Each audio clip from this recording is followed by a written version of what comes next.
I mean, no one plans to get sick, and yet, here we are. My name is Matthew Zachary. I survived cancer, a stroke, and COVID-19, and somehow I'm still here.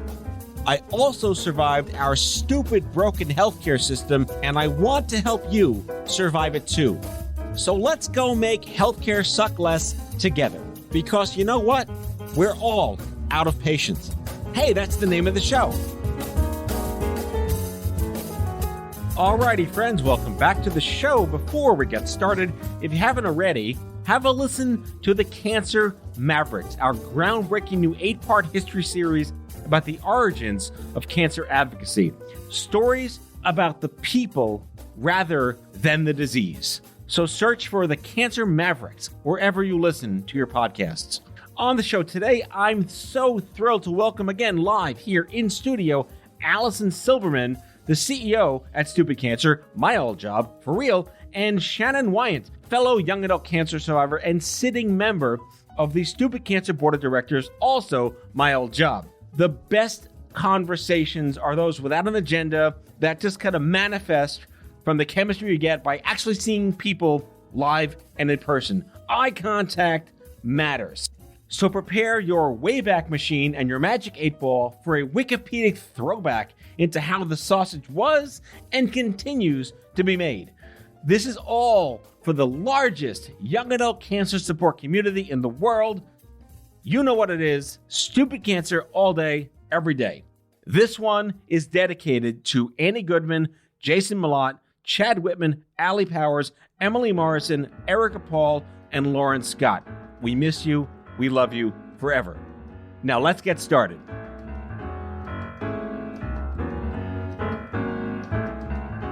How do we start this? We're here in person? I know. What is this like? Social anxiety. Exactly. You're here. I see you physically, and wow, what's that like? So I spent 2 months in Florida. So this is pretty normal, being close to people. Well, Florida was like, what's COVID, right? Exactly. Yeah, No, okay. exactly.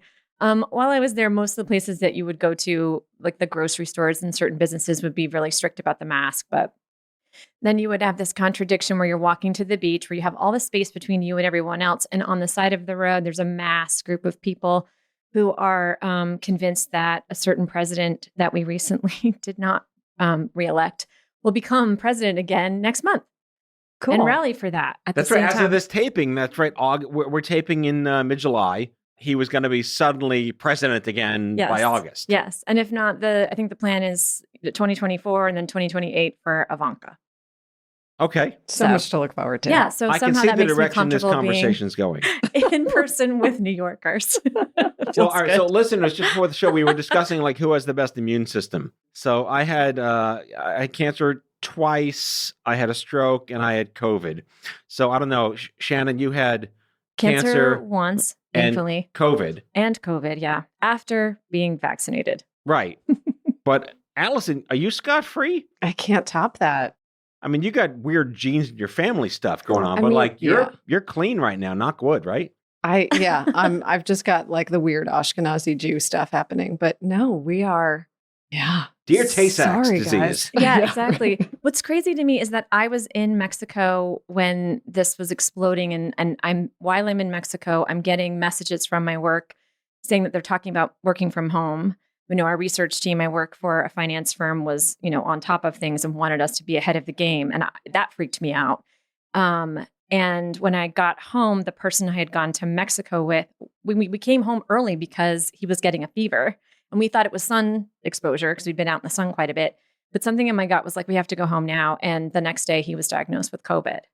So I'm confused. I went and got, I couldn't get tested at the time, but I got tested eventually for the antibodies. Didn't have COVID. Well, I had COVID before it was trendy. I had it in February of 2020. Well, not, yes. Like before we even knew what it was. You are a trendsetter. You are an influencer. I gotta do some stuff, right? I was sick in bed, like, where you're so sick where like you feel gravity, like the earth is pulling you into the floor through your mattress. And I didn't have any respiratory stuff looking back. I just was like, had 102 fever and I couldn't move. And months later, I mean, I've shared this story. We took the kids to the pediatrician because they were testing kids, and they did the PCR and the blood on all four of us because mom and dad were there. Right. And they all came back negative with no antibodies, and I came back negative with antibodies. I'm like, how the hell is that? Crazy. Yeah. So thank you, everyone. And you're welcome. That's it. You definitely win. Yeah. I win the how the hell am I alive-ometer. Yes, yes, you do. And There's a lot of other people on that scale too. It's funny how you say that we know what it feels like to lay down and feel like the earth is pulling you down. I actually think when I nod my head, that's a very like cancer survivor experience at some point. And, nodding your head on the radio is the right way to do it. Again, we're stuck in Zoom. Nobody can see us. Exactly. Right. It's quite flavorful to come live in person on the radio. I'm old, I say radio, podcasting, whatever, where, people can't see us. We're not taking pictures and videos. Like, if you don't like it, change the channel. But this is who we are. I'm perfectly okay with that. I kind of like it. I'm so sick of Zoom. Oh my God, so sick of Zoom. Yes. I mean, I'm a gregarious person who wants to see people, and I definitely overdid it. Like at the very beginning of COVID, I set up twice weekly happy hour Zooms with my girlfriends, a lot of whom are single and were going through difficult times before this happened.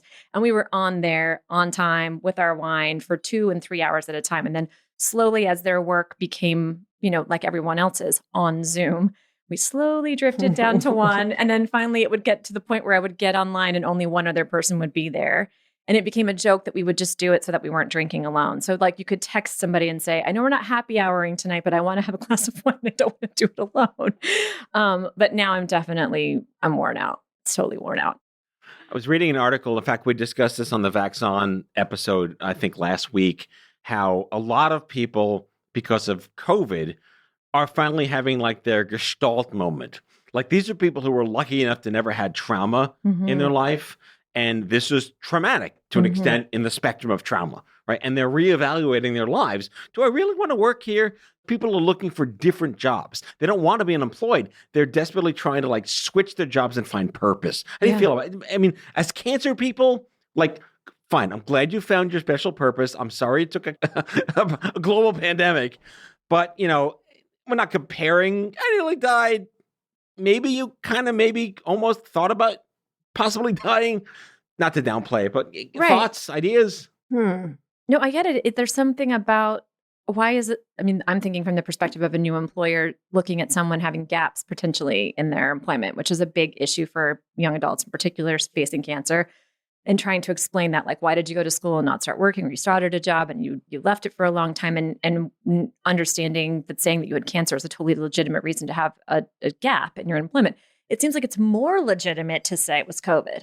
And then that's the end of the story. My sense is that people aren't going to ask you, knowing about HIPAA, they're not going to ask you about COVID. But I know so many young people who have had to go to organizations like, Cancer and Careers, or stumble through. And you just did a whole podcast about this, about people who, the whole movement of trying to get people to understand that you can't fire somebody or not hire somebody because they had cancer. COVID is... Wait, you listen to my show?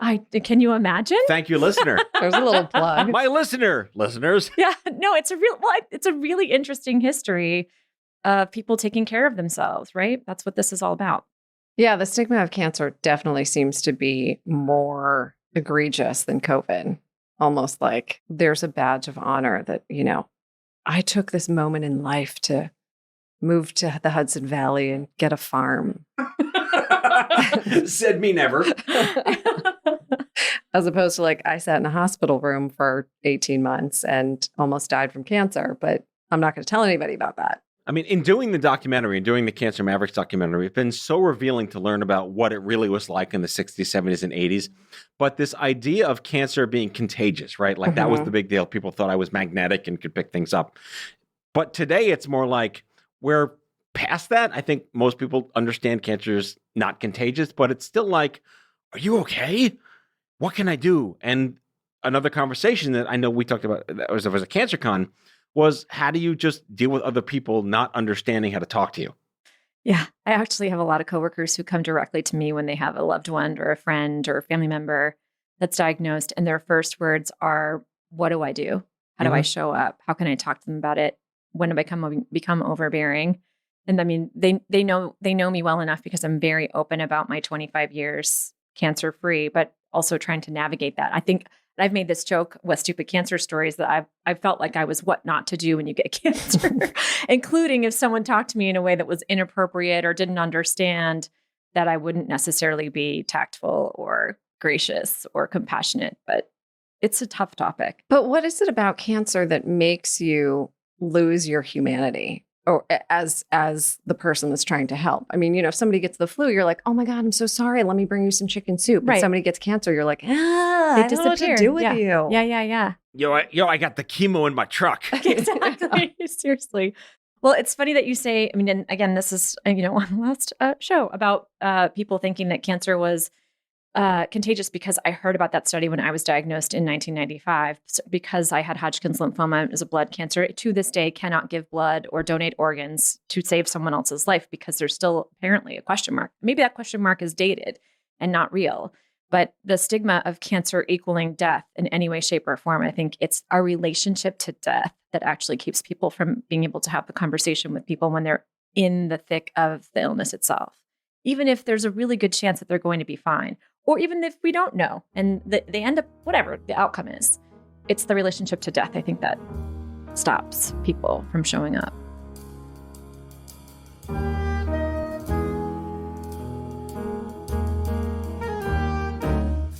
Back with our guest after the break.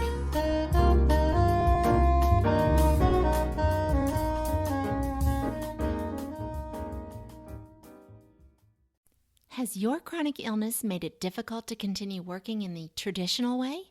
Want to learn how to find and create flexible remote work that both accommodates your chronic illness and generates an income? Join the Patients Getting Paid membership, a community of chronicpreneurs where people just like you find workshops and trainings, weekly updated condition-specific gigs, twice monthly coaching calls, co-workings, accountability, and the kindest community to support you on your path to make money while working from anywhere and taking good care of yourself. Learn more or join us at patientsgettingpaid.com.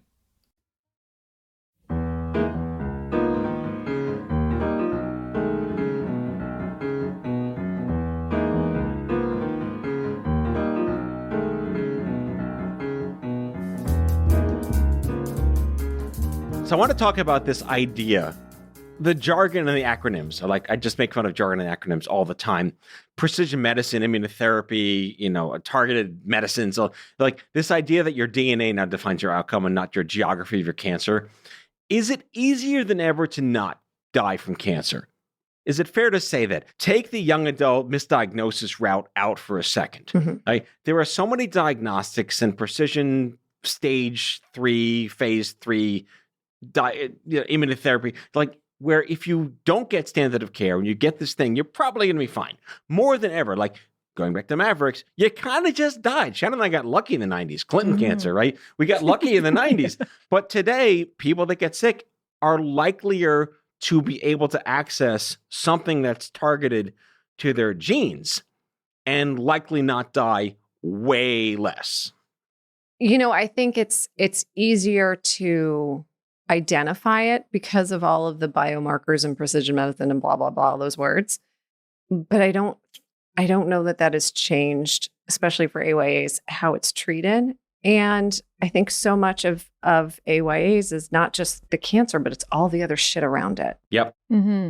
And that, I think so much of the support and your mindset has a big role in how you face your treatment, how you get through your treatment, how you face your survivorship.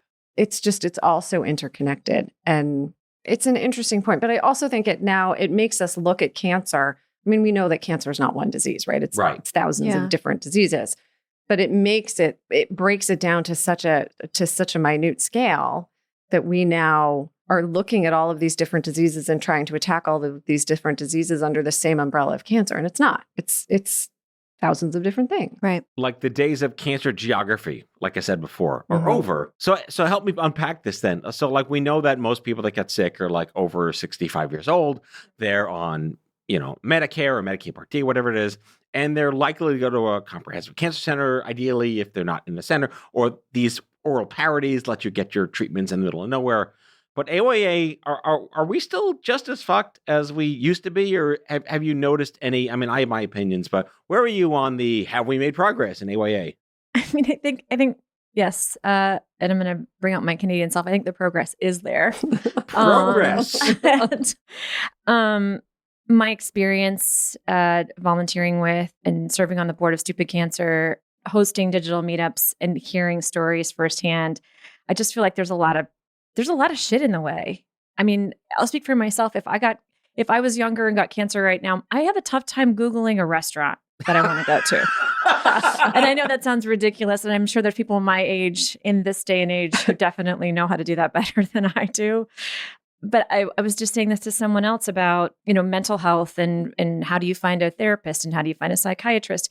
It's worse than trying to find a partner on Tinder. I just don't think that there's enough public information that's accessible, particularly AYAs, if that's not where their focus is. And that isn't where their focus should be, right? They should be focused on whatever it is they're doing, school, traveling the world, minus COVID, starting a career, starting a business. And yet I don't know how to answer that question. I think it's sort of yes and no.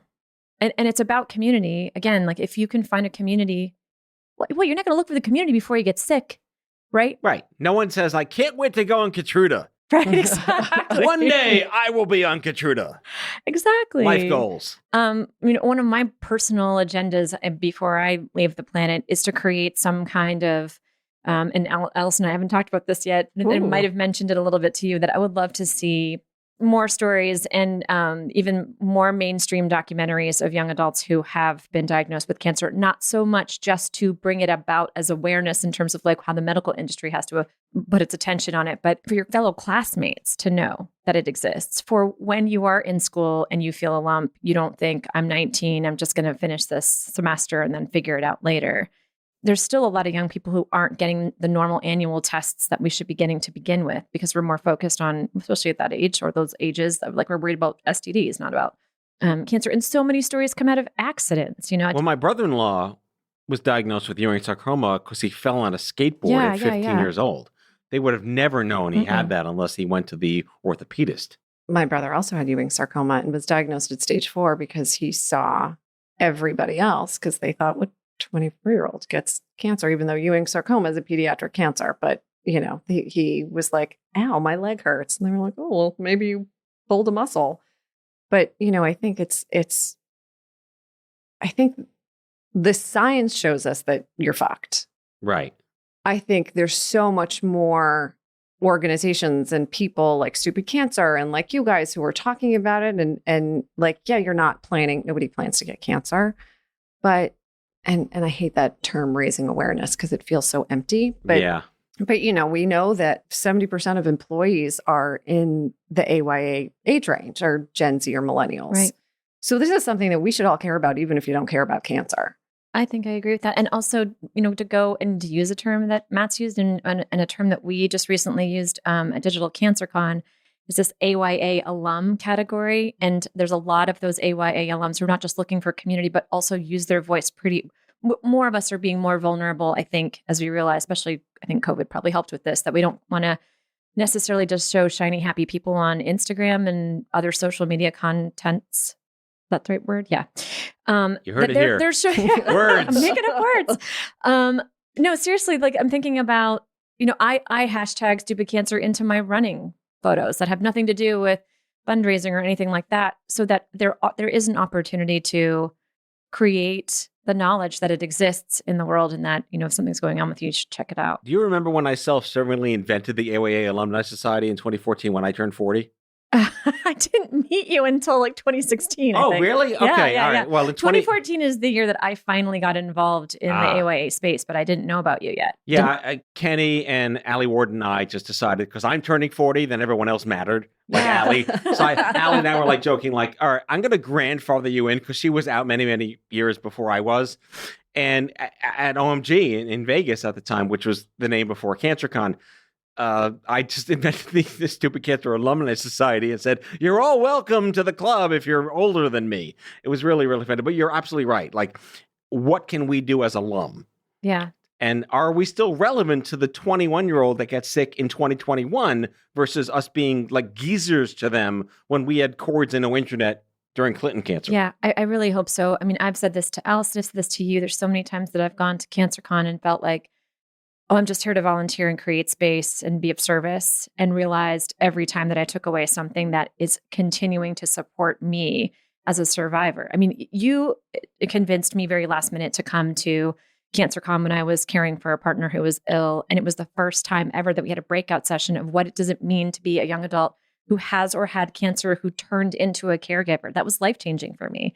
And I just had a DMU right after CancerCon where someone on the DMU mentioned that there was a breakout session with young men. He's starting to feel like that we're using this word aging out, and we're trying to say that you can't age out. Scientifically, maybe you age out, but not out of this club, as you put it. And he brought up the name Scott Slater, which Matt knows well, and said that when he was younger and first got involved with stupid cancer, that Scott had been a mentor to him. But he himself, this year, this gentleman, I'm going to say his name, Stephen Heaviside, because he's becoming a great, shout out to Stephen. I'm trying to, Total shout out to Stephen. Amazing advocate. I think almost unintentionally, he was just really gifted at it. Took a bunch of people, when he looked around the Zoom room and everybody was, 18, and here he is. I don't know what he is. I don't know what you are, Stephen. Sorry. Maybe you're in your 30s. I mean, it looks like he's 20 still but to me. You look great. You look amazing, friend. Just immediately thought of Scott Slater and, kind of honed his energy and used it and felt really good about where he is. Like it encouraged him. I think a lot of us talk about making our survivorship worthwhile, because we can get onto the next topic, if that's even around the corner, is like survivor's guilt, right? Which is a part of what that AYA alum group is often dealing with. I'm one of the oldest medulloblastoma survivors in the country. Say that again. Slowly this time. Medulloblastoma. That was the name of my tumor. Again, fucking syllables, right? That was what I had when I was 21. But that's a pediatric cancer. Normally kids that get it are like under 8. Right. And I'm 47 now, happily 47. But I still get connected to parents who have newly diagnosed kids that look to me to say, I hope my child grows up to be like you. Not like Matthew Zachary, but like a guy who had cancer 25 years ago. Right. All right, question for Alison. Help me unpack how AOA cancer is different, more like sociologically, in Gen Zers than it was in like Gen X and millennials. What's new in the universe of the interwebs? Oh boy. And social wokeness and mental health. There's so much stuff that even I'm trying to figure out how to say it the right way. Mm-hmm. What are you seeing in the landscape of the next generation of AYAs? As with any kind of shift from one generation to the next, it's the way that they communicate and the way that we need to create space for them to communicate and receive their information. Us old folks, we were just talking before, we like to talk on the phone and, maybe not see people all the time and have like our phones connected to the wall and walk around the kitchen. And the kids these days, they're on social media. We know that people are getting information from social media. And so I think it's kind of to kind of go back to our previous conversation, it's our charge to make sure that the information that's front and center is the good information, not the garbage that's out there.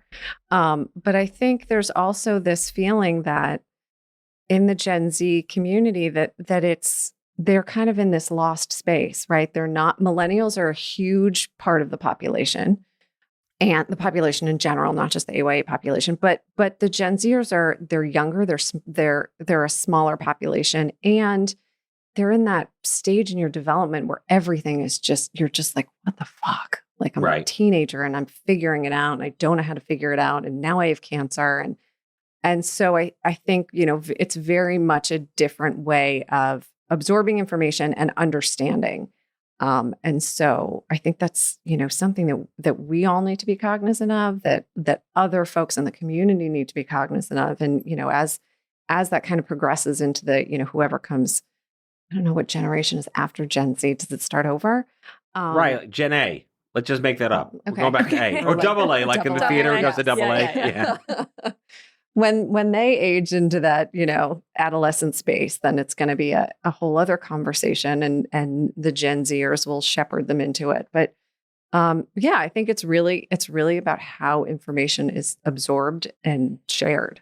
I mean, I'm just curious about the in-person nature of how Gen Zers really did like to physically see each other, because that's how we lived our lives in middle school, high school, and college. We could only be with each other or talk on the phone on a cord, like to one person at a time, right? Like, dear call waiting. Remember life before call waiting and caller ID? Caller ID was interesting because, like, then you knew who was calling. Otherwise, like, fuck, it's this guy. You're like, you have no choice but to pick up the phone. Or busy pranks. Signals. I miss busy. Anyway, Yes. I'm digressing. But, like, I think what Stupid Cancer was able to accomplish in the early days was it was a very Gen X brand, very Gen X brand. And we loved the idea. The meetup idea came out of, like, we just want to physically see each other. The hospital support groups are total shit. I want to just physically see other people.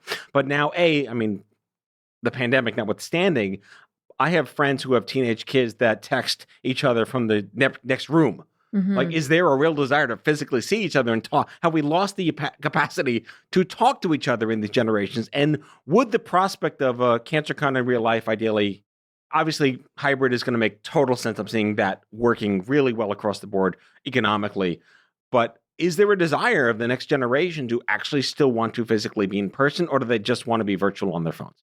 I think if we've learned anything from COVID, and hopefully we've learned something, is that, yes, we could do all of this stuff over our computers, and sometimes it's more efficient, sometimes it's easier, but there will always be that desire to see people face to face. Like that you cannot replace that. Conversation is more efficient, it's more engaging, it's more supportive. And I think especially when you're thinking about dealing with a trauma like cancer as a young person, there really is no better way of finding that support. I don't think it's going to be like, like the 90s when people actually got together in large groups and, that was the only way. And, back when you made a plan with somebody and you stuck with it and you weren't late, because if you were late, they thought you were dead. Yeah, exactly. Oh my God. But, that's so true. Being in real life is always going to be a thing. I think the parody in my head, of course, is like, fine, CancerCon's in real life. There's a hotel room where there's a mini conference call, like Sage Bolte is in there with like 21 cancer patients, and they're all texting each other. Yes. There's no voice. They're just all texting each other back and forth. You can't see this on the radio, but I'm frantically attempting to text really fast. Sorry, I'm not really intentionally making fun of Gen Zers. I'm being the ignorant Gen Xer. Them. Yeah. Help us understand you. Help me. Help you. Right? Exactly. I mean, I've heard a lot of feedback already that the digital CancerCon has been super profound in the fact that there are so many people who came from hospital beds, which was a huge thing. But at the same time, there is a very vocal desire to be in person with one another. The whole idea of just hugging each other, especially after sitting on a screen with 20 people and someone's going through a really, really tough time, and all you want to do is give them a hug, assuming that their immune system will allow for that. Unfortunately, that's part of that story, but both have to happen. But I think you're right. I think there might be a lot of texting. Although having the app idea, which we've done in the past with Cancer, having that app where people can sort of have their mini conference. App was a great idea. Props to Allie Ward for inventing the CancerCon app. That was fantastic. It was like Facebook just for the event, and it was a fantastic way for those folks who want to talk on text. All right, final word, Alison. What's new with Stupid Cancer? What can people learn and do that's fantastic and exciting that may or may not have to do with teasing CancerCon in real life next year? Well, so like I said, we did learn a lot from COVID. A lot of all of our programs went digital last year, still digital this year, and I think we'll continue to do that. We learned that, and we saw that there are people who didn't have access to support in a way that was meaningful to them, and so we hope to continue to be able to do that in ways that really do help them. But like Shannon said, we all need a hug, and we need to see each other's faces and be in each other's presence. And so we are going to be coming back together in person. We will have an in-person CancerCon next year. Details to be announced shortly, but it will be next summer. So start making your plans. But it's really about making sure that everybody in the community, caregivers, patients, survivors, professionals are all at the table having the conversation, whether it's over Zoom or whether it's in person, but we're all there, supporting one another and kind of seeing a way through this. Shannon Wyant, 25 years? 25 years. Clinton cancer. Yes. It's our silver cancerversary, you and me. It's our silver cancerversary. It is. It's funny. I mean, usually, Matt knows this, that we get the congratulations, like somehow we're the heroes that are still alive, that we have had control over this. Congratulations on not being dead. How brave you have been for the last 25 years. But I just had it reflected back to me during a psychiatric evaluation, like real validation that what I went through, especially when I went through it, was I didn't even have to tell her how isolating it was. Like her immediate response was like, oh my God. Not only is getting a cancer diagnosis traumatic, but to literally have no information, no Google, no WebMD to scare the daylights out of you, I'm human. I mean, the first time I ever even met a person in person near my age that had cancer was actually when I was about to start treatment. And it was just a very rare experience. Just tell this shortly, that this young man, very, very coincidentally, I did not know had cancer because we were in high school together when he was in remission. And I was there making a decision about how my treatment would go forward. And they said, we have this young person here getting treatment. And of course, it was your classic scenario that I was in the geriatric ward and, there was a pediatric ward and he was getting treated in the geriatric ward because we were the same age at the time. And when he came through the door, I just about fell on the floor because it didn't seem possible. The whole way I survived that was in denial about the whole thing. And then to meet him face to face. And then I did not meet another young person with cancer again until 2007, wow. 1995 to 2007. I'm thrilled you joined the board, by the way. Thank you. That was a while ago, but congratulations on joining the board of directors. Thank you. It's just the best use of your purpose. Thank you. Yes. No, it's an honor beyond words. I'm very excited to be a part of it and to make sure that there's always a place for someone to go when they're diagnosed as a young adult. Okay. Shannon Wyant, board of directors member of Stupid Cancer. Alison Silberman, CEO of Stupid Cancer, my old job. You're doing great. I'm so proud. I'm just so proud. So thanks for coming on the show. Thank you. Yes, thank you. StupidCancer.org, all day, every day. You know what it is. See you later, folks. That's all for today, folks. If you like today's show, be sure to subscribe, leave a review, follow us on social, and tell all your friends to listen. Out of Patience with Matthew Zachary is a product of OffScrip Media. Our executive producer is Matthew Zachary. Our senior producers are Brianna Seeley, Jen Oranger, and Andrew McDowell. It is mixed and edited by Brianna Seeley. Our theme music is by the Mike Van Allen Quintet and by Mara. For advertising and media inquiries, email media@offscrip.com. Hit us up at contact@offscrip.com to share comments, feedback, and make recommendations. For more information, visit offscrip.com.